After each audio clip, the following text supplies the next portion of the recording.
Did you know that there's wild horses in Maryland? Come slow down with us as we hang out with the ponies and explore Assateague Island National Seashore.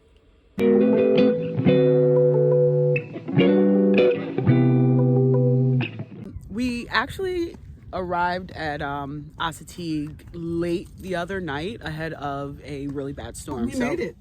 It's pitch black, but we're here. We did make it. Can't see anything. Hopefully there's no horses outside. Oh my God. So we haven't really been able to get out to see the sights, but we did get a couple of glimpses of ponies when we first got here. This is actually not our first time here. We came here a couple of years ago. The van wasn't even like built out yet. It was just, I don't know. I think we had a toilet and maybe we had the stove, but nothing was really built. It was like a fancy tent. So, and we came really late at night that time too. So we kind of knew the drill this time. We knew you can come here after hours and they have like a list that you can look at to see which sites are available. And we actually are on the same exact site we were on the last time we came. Yeah. And we had a great time then, and we're having a great time now, even though it is 40 degrees. Yeah, and we're like the only ones here this time. The last time we came, it was between like the week of Christmas and New Year's, so there were a lot more people. So we have basically the entire place to ourselves. Yeah. Very cool and a little scary. Just a little bit. Yeah, we've had only one run-in so far with a horse. The last time we were here, a horse chased us, and this time it didn't really chase us, but it came very, very close to the van. Chased. So Rachel had gone. We had to go we had to move the van and go pay for the night because you had to pay the next day. And I was like, oh my God, I don't want to lose this spot. I really like it. So Rachel was like, oh, I'll go take the chairs out. And all of a sudden, here comes two horses, like right through the bushes. And I was like screaming, the dogs are going crazy. I'm like, Rachel, there's horses. And they were right there. So, and we haven't actually seen that many horses since that first day, but we're hoping that today maybe we run into some. I think we will. Assateague Island is one of 10 national seashores in the country. Yeah. And a national seashore is just a protected area of land that is by the sea. There's also 3 national lake shores, most of which, or I think all of which are in Michigan. We actually visited one, which was the Pictured Rocks, which we absolutely loved. Loved it. And although we've passed some seashores, this is actually this is our only one that we visited. So we need to make sure we check those out the next time we pass through. Yeah, definitely. But we got this, we got our national parks pass all the way back in Michigan towards the beginning of our adventure when we were at Sleeping Bear Dunes. And it's only $80 and you can use it at all the national parks for the entire year. We didn't use it as much out east because a lot of the national parks are out west, but we're really excited to be able to go use it when we get out west. And as you can see, people visit this beach all year long. There's some surfers in the water right now, and there's some folks just walking along. It's cold out here, but it's not too cold. I was trying to convince Rachel to do a plunge yesterday, but there were 40-mile-per-hour winds and the ocean looked pretty angry, so we chose not to do that. Yeah, no. And I would have done it too, but the waves were just like waving a little too much. Yeah. Definitely not getting there. Oh, hell no. No plunge for us. So when we first got here, there were actually like a bunch of horses on our campsite. We woke up to probably about 7 horses and they were all over the place. Yeah. And they hung out for pretty much the entire day outside. But then this huge storm came through and we think they went to find shelter. So when we woke up, there was only one horse left and he was in a bush kind of getting blocking the wind. And then he went away as well. And we haven't seen any horses since then. Yeah. And the horses is obviously one of the biggest reasons why we have come back to Assateague, just because they're just so beautiful. But of course they're feral, so you cannot you cannot go within like 40 feet of them. Now the lore is that these horses were part of some type of shipwreck that happened in the 17th century, and they just so happened to swim ashore Assateague. That's the more interesting reason why they're here. Others say that there were some landowners who wanted to prevent, taxing or fencing laws or something like that. But I'm going to believe the story about the shipwreck because that's just more interesting.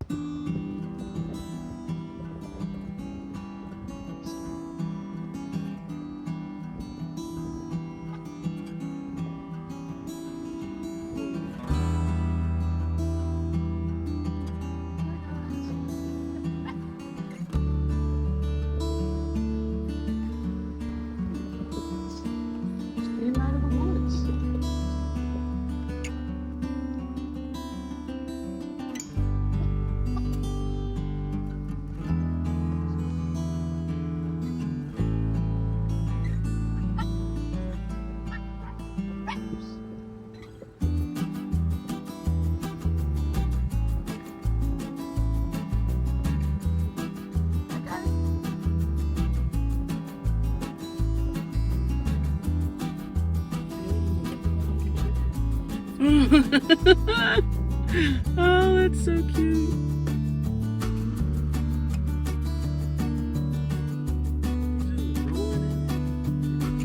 Breakfast, actually lunch. So these ponies are feral. I actually had to look it up to understand what it meant. So they are descendants of horses that were tamed and trained, but once they got to the island, they were able to roam free and they became feral. So let me stick my hand back in this window.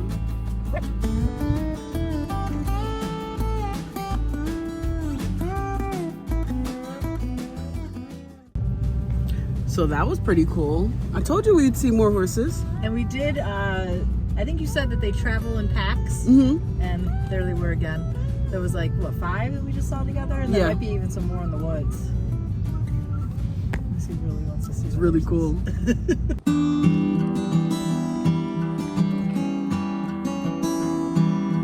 Oh, this is where they swim. The pony swim.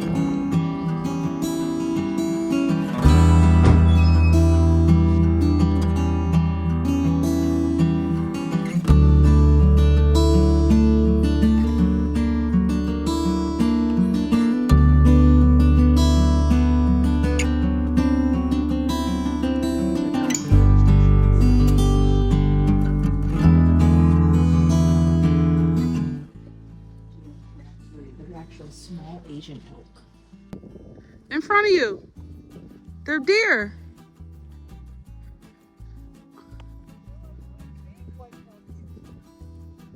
Which makes sense because they were like hopping. Mm-hmm. How'd they get here? They were brought to Assateague in the 20s. Oh, they're brought here. Mm-hmm. The small deer with a white rump. Which is what we saw. They had the big white booty. Oh.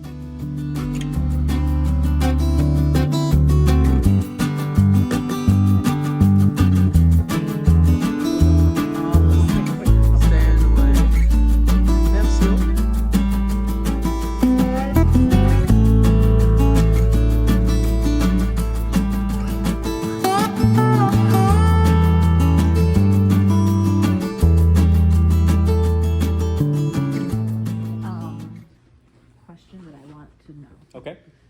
How do you like, do the horses ever try to get off the island? I know there's a swimming area, but do they like try to cross that bridge and come to the mainland? How do you keep them on the island? Or they just don't try? They just don't try. Okay. Yeah. So the horses that swim, that's going to be down in the Virginia side of things. Yeah. And those are privately owned horses. Okay. And they're herded to swim. Horses on their own don't do a lot of swimming, to be honest. They can. They're perfectly capable of it. Yeah. On our side, the most swimming you might see is going from some of the small little islands across things. Okay. But for the most part, they just hang out and they just don't hang out, leave. Yeah.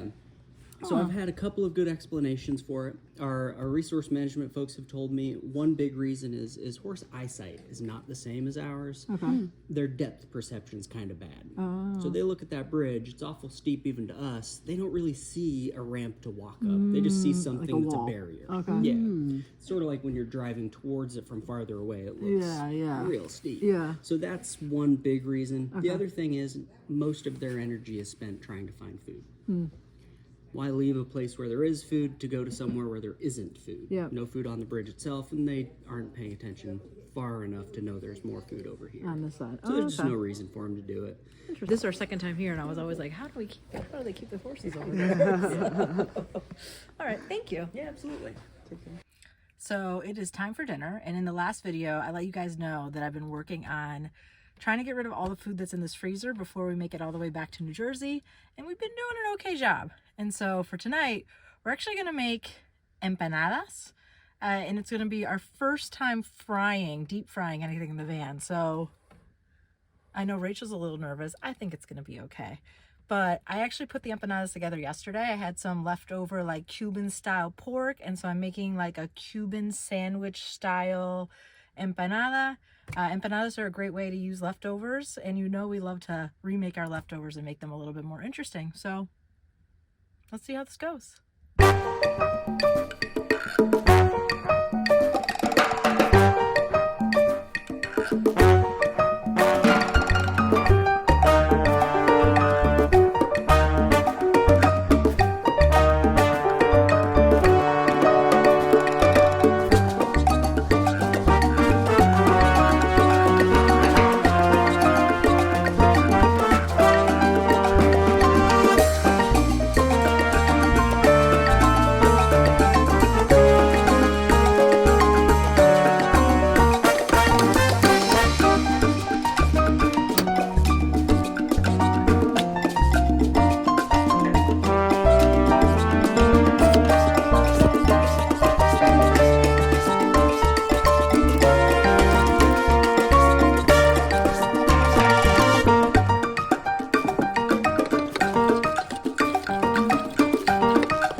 That's our dipping sauce. I'm not going to say lost, but we have temporarily misplaced our thermometer. So I just Googled, and one way to tell if your oil is ready for frying is that you take a wooden spoon, you dip it in. If it doesn't bubble, you're not ready. If it bubbles, you're good. And if it starts to smoke, then it is too hot. So let's see what happens.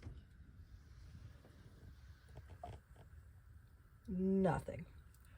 All right, not ready yet. Glad I checked. All right, let's try this again. Oh yeah, I see it's starting to bubble. So I think it's ready. It's not smoking. We're gonna try our best with this fry because it's not quite deep enough, but here we are. We'll make it work.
They look great. Yeah, I think empanadas are really, there's so many things you can do with them. You just buy the discs, like you can buy them anywhere. We bought the discs at Walmart in the freezer section, and they're super simple. So you don't have to be Latina like me, and you can try to make empanadas too. All right, so here's the taste test. I'm just gonna dip it in this sauce. I don't even know what it is, but it looks yummy.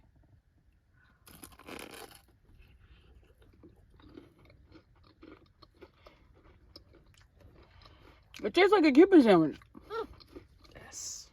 Especially with the relish in here, like with the pickles. Wow. This one wasn't too hot.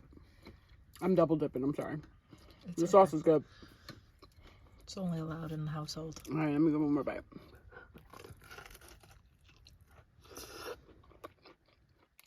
Mm-hmm.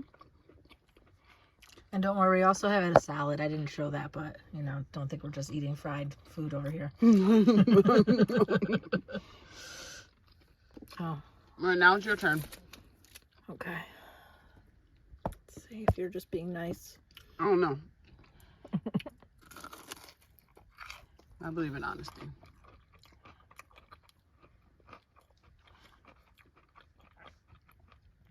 It does taste like a Cuban sandwich. Yeah. I mean, my mom's pork, this is a pork from Thanksgiving that was in the freezer. And my mom did such a good job with the pork. It was so good. So this just makes it even better.